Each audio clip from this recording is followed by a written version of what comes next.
ದೀಪ college ಮುಗಿಸಿದಾಗ ಅವಳ ಸುತ್ತಮುತ್ತಲೂ ಒಂದು ನಿರೀಕ್ಷೆಯ ಗಾಳಿ ಬೀಸುತ್ತಿತ್ತು. ಓದಿದ್ದೆಲ್ಲ ಆಯ್ತಲ್ಲ, ಇನ್ನು ಮದುವೆಯೆಂದು ಎಲ್ಲರೂ, ಅದರಲ್ಲೂ ಅವಳಮ್ಮ, ಚಿಕ್ಕಮ್ಮ, ನೆರೆಹೊರೆಯವರು ನಿರಂತರವಾಗಿ ಹೇಳುತ್ತಿದ್ದರು. ದೀಪ ನಿಜಕ್ಕೂ ಸುಂದರವಾಗಿದ್ದಳು. ಎತ್ತರವಾದ ದೇಹ, ಹೊಳೆಯುವ ಕಪ್ಪು ಕೂದಲು, ದೊಡ್ಡ ದೊಡ್ಡ ಕಣ್ಣುಗಳು ಮತ್ತು ಹದಾ ಸೈಜಿನಲ್ಲಿದ್ದ ಹಣ್ಣುಗಳು. ಆದರೆ ಅವಳ ಮನಸ್ಸು ಕೇವಲ ಪುಸ್ತಕಗಳಲ್ಲಿತ್ತು. ಕಾಲೇಜಿನಲ್ಲಿದ್ದಾಗಲೇ ಹುಡುಗರು ಅವಳ ಹಿಂದೆ ಬಿದ್ದು ಕಾಡುತ್ತಿದ್ದರು. ಆದರೆ ದೀಪ ಅವರಿಂದ ದೂರವೇ ಇರುತ್ತಿದ್ದಳು. ಅವಳಿಗೆ ಕೆಲಸ ಮಾಡೋದು, ಓದೋದು, ಮನೆಯಲ್ಲಿ ಸಹಾಯ ಮಾಡೋದು ಇವೇ ಮುಖ್ಯವಾಗಿತ್ತು. ಪ್ರೇಮ ಅಥವಾ ಫ್ಲರ್ಟ್ ಮಾಡೋದು ಅವಳಿಗೆ ಸಮಯ ವ್ಯರ್ಥ ಅನ್ನಿಸುತ್ತಿತ್ತು. ಜೊತೆಗೆ ಹುಡುಗರ ಬುದ್ಧಿ ಅವಳಿಗೆ ಚೆನ್ನಾಗಿ ಗೊತ್ತಿರೋದ್ರಿಂದ ಎಲ್ಲಿ ತನ್ನನ್ನು ಬಲೆಗೆ ಬೀಳಿಸಿಕೊಂಡು ಮೂಡಿಗೆ ಬರುವಂತೆ ಮಾಡಿ ಕರೆಸಿಕೊಂಡು ಹರಿಯದ ಹೂವಿಗೆ ಎಲ್ಲಿ ಮಾಡ್ತಾರೋ ಅಂದುಕೊಂಡು ಅವಳು ಸುಮ್ಮನಿದ್ದಳು. ಅವಳಿಗೆ ಆಸೆಗಳು ಹುಟ್ಟಿ ಮಾಡಿಸಿಕೊಳ್ಳಬೇಕು ಅನ್ನಿಸಿದಾಗ ಯಾವುದೇ ಸೌತೆಕಾಯಿ ಅಥವಾ ಕ್ಯಾರೆಟನ್ನು ಒಳಗೆ ಹಾಕಿಕೊಳ್ಳದೆ ಕೇವಲ ಉಜ್ಜುತ್ತಾ ನೀರು ಬಿಟ್ಟು ಸಮಾಧಾನಗೊಳ್ಳುತ್ತಿದ್ದಳು. ತನ್ನ ಸುಂದರ ಕೆಂಪು ಕೆಂಪು ಕಮಲದ ಹೂವನ್ನು ತನ್ನ ಗಂಡನೇ ಮೊದಲು ಹರಿಯಬೇಕನ್ನೋದು ಅವಳ ಆಸೆಯಾಗಿತ್ತು.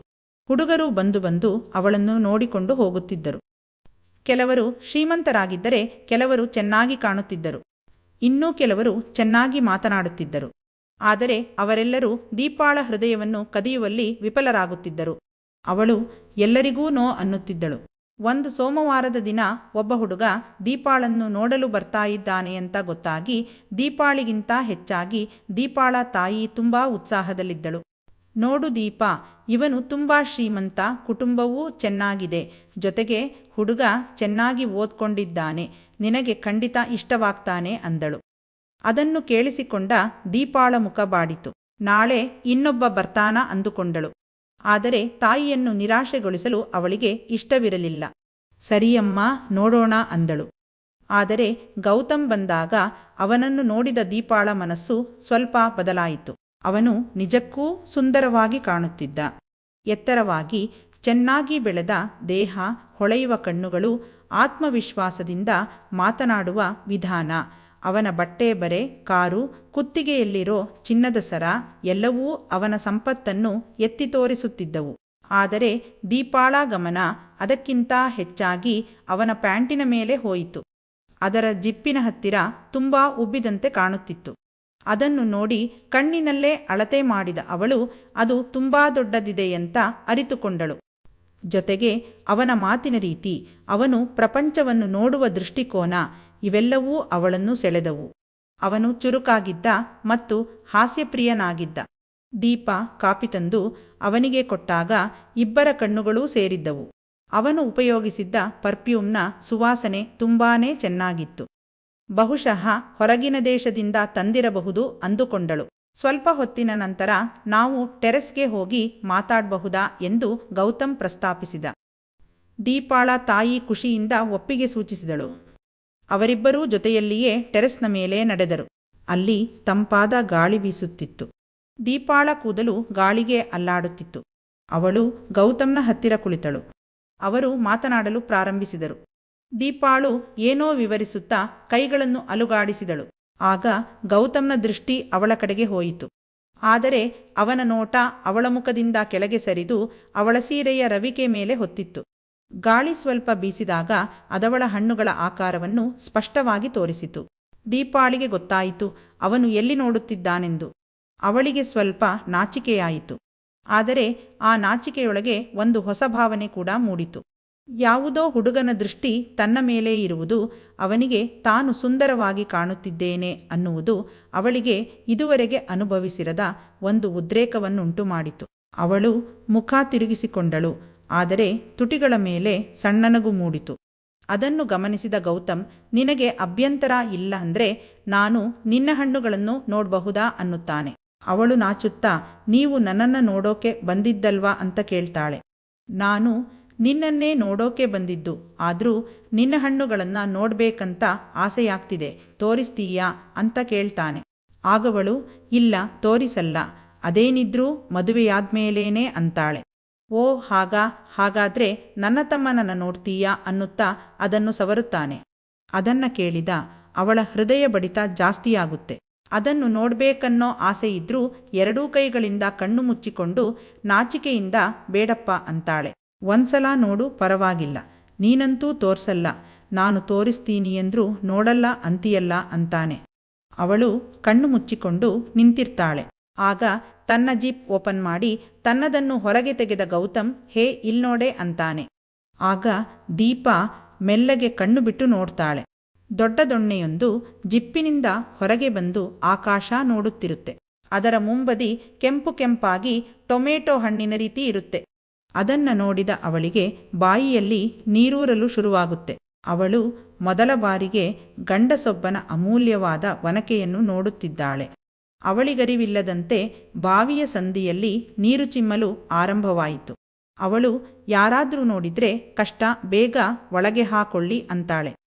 ಏನು, ನಿನ್ನದರೊಳಗೆ ಹಾಕ್ಬೇಕಾ ಅಂತ ಗೌತಮ್ ಗೇಲಿ ಮಾಡ್ತಾನೆ. ದೀಪಾಳ ಮುಖ ನಾಚಿಕೆಯಿಂದ ಮತ್ತೂ ಕೆಂಪಗಾಗುತ್ತೆ. ಅವನು ಹಾಗೆಯೇ ಅವಳ ಹತ್ತಿರ ಬಂದು, ನಂದು ನೋಡ್ದೆ ತಾನೆ, ಈಗ ನಿನ್ನ ಹಣ್ಣುಗಳನ್ನು ತೋರಿಸು ಅಂತಾನೆ. ಆದ್ರೆ ಅವಳು ಅದಕ್ಕೆ ಒಪ್ಕೊಳ್ಳಲ್ಲ. ಸುಮಾರು ಸಲ ಕೇಳಿದ ಮೇಲೆ ರವಿಕೆಯನ್ನು ಮೇಲೆ ಮಾಡಿ ತನ್ನ ಹಣ್ಣುಗಳನ್ನು ತೋರಿಸ್ತಾಳೆ. ಅದು ಹದ ಸೈಜಿನಲ್ಲಿರೋ ಹಣ್ಣಾಗಿರುತ್ತೆ. ಮಾರ್ಕೆಟ್ನಲ್ಲಿ ಆ ರೀತಿ ಇರೋ ಹಣ್ಣುಗಳಿಗೆ ತುಂಬಾನೇ ಬೆಲೆ ಇರುತ್ತೆ. ಅದು ಅಲ್ಲಾಡ್ತಾ ಉಬ್ಬಿಕೊಂಡಿರುತ್ತೆ. ಅದನ್ನು ಸಾಕಷ್ಟು ನೋಡಿ ಕಣ್ತುಂಬಿಕೊಂಡ ಗೌತಮ್, ನಾನದನ್ನು ಮುಟ್ಲಾ ಅಂತ ಕೇಳ್ತಾನೆ. ಅವಳು ನಾಚಿಕೆಯಿಂದ ಕೆಳಗಡೆ ಓಡಿ ಹೋಗ್ತಾಳೆ. ಗೌತಮ್ ಕೂಡ ಕೆಳಗಡೆ ಬರ್ತಾನೆ.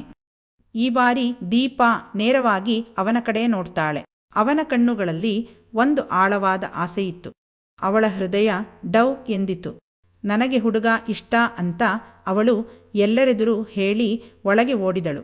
ಗೌತಮ್ಗೂ ದೀಪಾ ಇಷ್ಟ ಆಗಿದ್ರಿಂದ ಎರಡೂ ಕುಟುಂಬಗಳು ಒಟ್ಟಿಗೆ ಕುಳಿತು ಮಾತನಾಡಿದವು. ಎಲ್ಲವೂ ಸರಿಯಾಗಿತ್ತು. ಗೌತಮ್ ಮತ್ತು ದೀಪಾಳಿಗೆ ಒಬ್ಬರನ್ನೊಬ್ಬರು ಇಷ್ಟವಿದ್ದಿದ್ರಿಂದ 2 ವಾರಗಳಲ್ಲೇ ನಿಶ್ಚಿತಾರ್ಥಕ್ಕೆ ದಿನಾಂಕ ನಿಗದಿಯಾಯಿತು. ನಿಶ್ಚಿತಾರ್ಥಕ್ಕೆ ಮೊದಲು ಗೌತಮ್ ದೀಪಾಳನ್ನು ಊರೂರು ತಿರುಗಲು ಕರೆದೊಯ್ದ. ಅವರು ಒಳ್ಳೆಯ ರೆಸ್ಟೋರೆಂಟ್ಗಳಲ್ಲಿ ಊಟ ಮಾಡಿದರು, ಉದ್ಯಾನವನಗಳಲ್ಲಿ ನಡೆದರು ಮತ್ತು ಸಮುದ್ರದ ಬೀಚ್ನಲ್ಲಿ ಕುಳಿತರು. ಪ್ರತಿ ಸಲವೂ ಗೌತಮ್ ದೀಪಾಳ ಹತ್ತಿರ ಬರಲು ಪ್ರಯತ್ನಿಸುತ್ತಿದ್ದ. ಅವಳ ಕೈ ಹಿಡಿಯುವುದು, ಅವಳ ಭುಜಕ್ಕೆ ತನ್ನ ಕೈ ಹಾಕುವುದು, ಅವಳ ಕೂದಲನ್ನು ಸರಿಪಡಿಸುವುದು, ಜೊತೆಗೆ ಅವಳ ಚೆಂಡುಗಳನ್ನು ಒತ್ತುವುದು ಮಾಡುತ್ತಿದ್ದ. ಪ್ರಾರಂಭದಲ್ಲಿ ದೀಪಾಳಿಗೆ ನಾಚಿಕೆಯಾಗುತ್ತಿತ್ತು.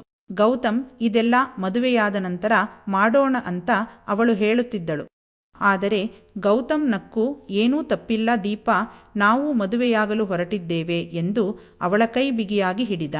ದೀಪಾ ಪ್ರತಿಭಟಿಸಲಿಲ್ಲ. ಆದರೆ ಒಳಗೊಳಗೆ ಅವನ ಸ್ಪರ್ಶ ಅವಳಿಗೆ ಇಷ್ಟವಾಗುತ್ತಿತ್ತು. ಅವನ ಕೈ ತನ್ನ ಕೈ ಮೇಲಿರುವುದು, ಅವನು ತನ್ನ ಹತ್ತಿರ ಇರುವುದು, ಅವನು ತನ್ನನ್ನು ನೋಡುವ ರೀತಿ, ಇವೆಲ್ಲ ಅವಳನ್ನು ಸಂತೋಷಗೊಳಿಸುತ್ತಿದ್ದವು. ಇದು ಪ್ರೀತಿಯ ಅಥವಾ ಬೇರೆ ಭಾವನೆಗಳ ಅಂತ ಅವಳಿಗೆ ಗೊತ್ತಾಗುತ್ತಿರಲಿಲ್ಲ. ಆದರೆ ಅದವಳಿಗೆ ಖಂಡಿತವಾಗಿಯೂ ಇಷ್ಟವಾಗುತ್ತಿತ್ತು. ಮನೆಯವರೂ ಕೂಡ ಏನೂ ಹೇಳದೆ, ಮದುವೆಯಾಗುವ ಜೋಡಿಯಲ್ವಾ, ಸುತ್ತಾಡಿಕೊಂಡು ಇರಲಿ ಅಂತ ಏನೂ ಹೇಳದೆ ಸುಮ್ಮನಿದ್ದರು. ಒಂದು ವಾರಾಂತ್ಯದಲ್ಲಿ ಗೌತಮ್ ದೀಪಾಳ ಮನೆಗೆ ಬಂದ. ಅವನನ್ನು ನೋಡಿದ ದೀಪಾಳ ಅಮ್ಮ ರಾಜಮರ್ಯಾದೆ ಕೊಟ್ಟು, ಬನ್ನಿ ಅಳಿಯಂದ್ರೆ ಕೂತ್ಕೊಳ್ಳಿ, ಕಾಫಿ ಮಾಡಿ ತರ್ತೀನಿ ಅಂತಾಳೆ. ಅದೇನೂ ಬೇಡ ಅತ್ತೆ, ದೀಪಾ ಎಲ್ಲಿದ್ದಾಳೆ, ಅವಳ ಜೊತೆ ಸ್ವಲ್ಪ ಮಾತಾಡೋದಿತ್ತು ಅಂತ ಗೌತಮ್ ಹೇಳಿದ. ಹಾಲಿಗೆ ಬಂದ ದೀಪಾ ಗೌತಮ್ನನ್ನು ನೋಡಿ ಬಹಳ ಖುಷಿಯಾಗ್ತಾಳೆ. ಅವರಿಬ್ಬರೂ ಹೊರಗಡೆ ಹೋಗಿ ಸುತ್ತಾಡಿ ಬರಲು ನಿರ್ಧಾರ ಮಾಡ್ತಾರೆ. ಅದಕ್ಕೆ ಮನೆಯವರೂ ಕೂಡ ಒಪ್ಪಿಗೆ ಕೊಡ್ತಾರೆ. ಗೌತಮ್ ದೀಪಾಳನ್ನು ಸ್ವಲ್ಪ ದೂರದಲ್ಲಿದ್ದ ಒಂದು ಸುಂದರವಾದ ಬೆಟ್ಟದ ಪ್ರದೇಶಕ್ಕೆ ಕರೆದೊಯ್ಯುತ್ತಾನೆ. ಅಲ್ಲೊಂದು ಸಣ್ಣ ಕಾಡಿನ ನಡುವೆ ಹಳೆಯ ದಾರಿ ಇತ್ತು. ಇಲ್ಲಿ ಸ್ವಲ್ಪ ನಡೆಯೋಣ್ವಾ, ನಿಜಕ್ಕೂ ಸುಂದರವಾಗಿದೆ ಎಂದು ಗೌತಮ್ ಹೇಳಿದ. ದೀಪಾ ಕೂಡ ಅದಕ್ಕೆ ಒಪ್ಪಿದಳು. ಆದರೆ ಗೌತಮ್ನ ಪ್ಲಾನ್ ಬೇರೆಯೇ ಇತ್ತು. ಅವನು ಹೇಗಾದರೂ ಮಾಡಿ ಅವಳಿಗೆ ಮಾಡಲೇಬೇಕೆಂದು ಬಂದಿದ್ದ. ಅವಳು ಒಪ್ಪಿಗೆ ಸೂಚಿಸಿದ್ದು ಅವನಿಗೆ ಸಹಿಸಲಾಗದಷ್ಟು ಸಂತೋಷ ನೀಡಿತ್ತು. ಕಾಡಿನ ದಾರಿ ಸುಂದರವಾಗಿತ್ತು. ಅವರು ಒಬ್ಬರನ್ನೊಬ್ಬರ ಕೈ ಹಿಡಿದು ನಡೆಯತೊಡಗಿದರು. ಅವಳ ಕೈ ಹಿಡಿಯುತ್ತಿದ್ದಂತೆ ಗೌತಮ್ನ ಪೈಪ್ಲೈನಿನಲ್ಲಿ ಲೀಕೇಜ್ ಆಗಿತ್ತು. ಎತ್ತರವಾದ ಮರಗಳು, ಹಕ್ಕಿಗಳ ಚಿಲಿಪಿಲಿ, ಮೃದುವಾದ ಗಾಳಿ ಎಲ್ಲವೂ ಮನಸ್ಸಿಗೆ ಮುದ ನೀಡುವಂತಿತ್ತು. ಅವರು ಆಳವಾಗಿ ಕಾಡಿನೊಳಗೆ ನಡೆದರು. ದಾರಿ ಕಿರಿದಾಗಿ ಎಲೆಗಳಿಂದ ತುಂಬಿತ್ತು. ಒಂದು ಸ್ಥಳದಲ್ಲಿ ಒಂದು ದೊಡ್ಡ ಬಂಡೆಯಿತ್ತು. ಅದರ ಸುತ್ತಲೂ ಹಸಿರು ಹುಲ್ಲುಗಳಿಂದ ಆವೃತವಾಗಿತ್ತು. ಗೌತಮ್ ಅಲ್ಲೇ ಕುಳಿತ ಮತ್ತು ದೀಪಾ ಕೂಡ ಅವನ ಪಕ್ಕದಲ್ಲಿ ಕುಳಿತಳು. ಸುತ್ತಲೂ ಸಂಪೂರ್ಣವಾಗಿ ಶಾಂತತೆ ಇತ್ತು. ಮರಗಳ ಮಧ್ಯೆ ಸೂರ್ಯನ ಕಿರಣಗಳು ಚೆಲ್ಲಾಡುತ್ತಿದ್ದವು. ಗಾಳಿ ಎಲೆಗಳನ್ನು ಅಲುಗಾಡಿಸುತ್ತಿತ್ತು. ಗೌತಮ್ ದೀಪಾಳ ಕಡೆ ನೋಡಿದ. ಅವಳು ಅವನ ಕಡೆ ನೋಡಿದಳು. ಅವರ ನಡುವೆ ವಿದ್ಯುತ್ ಪ್ರವಾಹವೇ ಹರಿದಂತೆ ಭಾಸವಾಯಿತು. ಆಗ ಗೌತಮ್ ದೀಪಾ ಎಂದು ಮೆಲ್ಲಗೆ ಅವಳ ಹೆಸರನ್ನು ಕರೆದ. ಅದವಳಿಗೆ ಇಂಪಾಗಿ ಕೇಳಿಸಿತು. ಅವಳು ಏನೆಂದು ಕೇಳಿದಳು. ಅವನು ಉಗುಳು ನುಂಗಿಕೊಂಡು ನನ್ನದನ್ನು ಉಣ್ಣುತ್ತೀಯಾ ಅಂತ ಕೇಳಿದನು. ಅದ್ಯಾಕೋ ಗೊತ್ತಿಲ್ಲ, ಆ ದಿನ ಅವಳ ಮನಸ್ಸು ಕೂಡ ಹಾದಿ ತಪ್ಪಿತ್ತು. ಇಷ್ಟು ದಿನ ಮದುವೆಯ ನಂತರ ಅನ್ನುತ್ತಿದ್ದವಳು ಸರಿಯಂತ ಒಪ್ಪಿಕೊಂಡಿದ್ದಳು. ಅವಳಿಗೆ ಒಪ್ಪಿಗೆ ಇರೋದನ್ನ ನೋಡಿ ಗೌತಮ್ಗೆ ಶಾಕ್ ಆಯ್ತು. ಅಷ್ಟರಲ್ಲಿ ಒಂದು ದೊಡ್ಡ ಗುಂಡಿನ ಶಬ್ದವಾಯಿತು. ಯಾರೋ ಬೇಟೆಯಾಡಲು ಬಂದಿದ್ದಾರೆ ಎಂದು ಅರಿತುಕೊಂಡ ಅವರಿಬ್ಬರೂ ಅಲ್ಲೇ ಸೊಪ್ಪಿನ ನಡುವೆ ಅವಿತು ಕುಳಿತರು. ಒಂದಿಷ್ಟು ಜನರ ಗುಂಪು ಕೈಯಲ್ಲಿ ಕೋವಿ ಹಿಡಿದುಕೊಂಡು ಆ ಕಡೆ ಈ ಕಡೆ ನೋಡುತ್ತಿದ್ದರು. ಸ್ವಲ್ಪ ದೂರದಲ್ಲಿದ್ದ ವ್ಯಕ್ತಿಯೊಬ್ಬ, ಹಂದಿ ಇಲ್ಲಿ ಬಿದ್ದು ಸತ್ತಿದೆ, ಎಲ್ಲರೂ ಬನ್ನಿ ಎಂದು ಕಿರುಚಿದ. ಅವರೆಲ್ಲರೂ ಅವನಿದ್ದಲ್ಲಿಗೆ ಓಡಿದರು. ಬೇಟೆಗಾರರು ಕಾಡಿನಿಂದ ಹೊರಗಡೆ ಹೋಗದೆ ಇವರು ಹೊರಗೆ ಬರುವಂತಿರಲಿಲ್ಲ. ಜೊತೆಗೆ ದೀಪಾಳಿಗೆ ತನ್ನ ಭಾವನೆಗಳನ್ನು ತಡೆಯಲಾಗುತ್ತಿರಲಿಲ್ಲ. ಅಲ್ಲೇ ಅವನದ್ದನ್ನು ಕಳಚಿದ ಅವಳು ಅವನದ್ದನ್ನು ಉಣ್ಣಲು ಶುರು ಮಾಡಿದಳು.